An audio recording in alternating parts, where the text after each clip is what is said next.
সৈয়দনা আদম পৃথিবীতে আসলেন, এসে থাকতে শুরু করলেন। দিন গড়িয়ে রাত আসে, মাস গড়িয়ে বছর আসে, বছর যায় বছর আসে।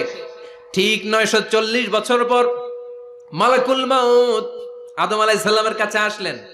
বললেন, আনা মালাকুল মাউত উকিলা বিকুম, আপনাদের জন্য আল্লাহ আমাকে বানিয়েছে রূহ কবজ করতে। ও আদম, আবুল বাশার, পৃথিবীর প্রথম মানব, প্রথম নবী, আপনার সময় শেষ, রেডি হন। কি হন?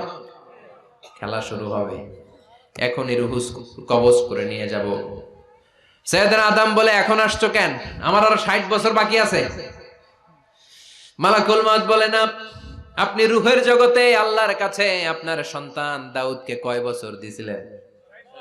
60 বছর। এজন্য 940 বছর আপনার জন্য লেখা।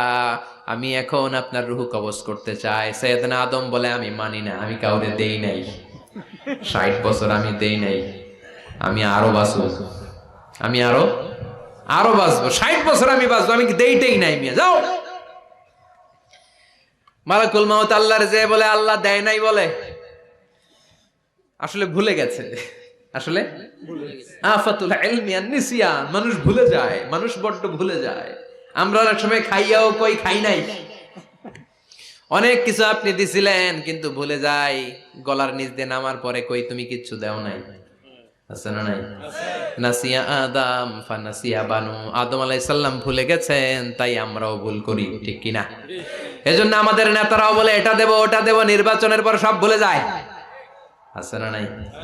ওই যে আদম আলাইহিস সালাম ভুলছে, আমরাও ভুলে যাই। ওনাদের দোষ কি? ভুলে যায়, বেমালুম ভুলে যায়। আল্লাহ বললেন, মালাকুল মাউত আর জোরাজুরি করো না। 940 নয়, ঠিক 1000 বছর পরে আদমের কাছে যাবা। আমি আমার আদমের ভাগ্যে এই জিনিসটাই রেখে দিয়েছিলাম রে মালাকুল মাউত। আমি আগ থেকে এটাই রেখেছি, আমি জানতাম সে ভুলে যাবে। চিল্লায় কোন সুবহানাল্লাহ। তার মানে পৃথিবীর সবচাইতে লম্বা মানুষ, 60 হাত লম্বা, এত শক্তিশালী আদম আলাইহিস সালাম শ্রীলঙ্কাতে প্রথম নেমেছিলেন। এক লাফ দিলে আধা মাইল চলে যাইতেন। সুবহানাল্লাহ। কি লম্বা মানুষ!